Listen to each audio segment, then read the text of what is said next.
استخارے کے بعد رجحان کا پتہ کیسے چلے گا؟ چنانچہ بعض مشائخ نے لکھا ہے کہ استخارے کی دعا پڑھ کر قبلہ رخ باوضو سو جائے۔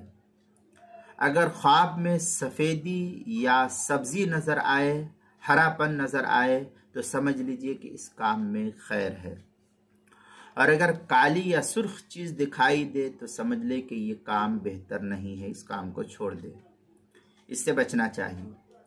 لیکن یہ محض تخمینی چیز ہے، ایک اندازہ ہے، حتمی چیز نہیں ہے کہ خواب آ ہی جائے۔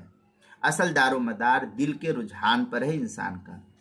استخارے کے بعد آدمی اپنے دلی رجحان کو دیکھے، جس جانب انسان کا دل مائل ہو جائے انشاءاللہ اسی میں خیر ہوگی۔ خوابوں پر اصل دار و مدار نہیں ہے، اور ہر کسی کو خواب دکھائی دے یہ بھی کچھ نہیں ہے، بلکہ انسان کا قلبی رجحان اس کی طرف معاون ثابت ہوتے ہیں۔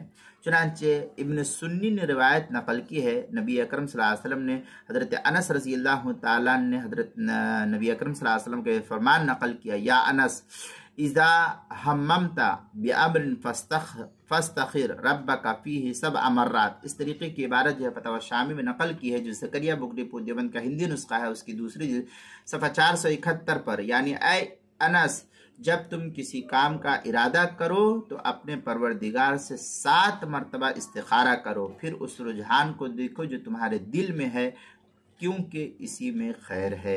یہ کتاب المسائل کی پہلی جلد صفحہ 511 اور 512 پر بھی اس کو نقل کی گئی، وہاں بھی دیکھ سکتے ہیں۔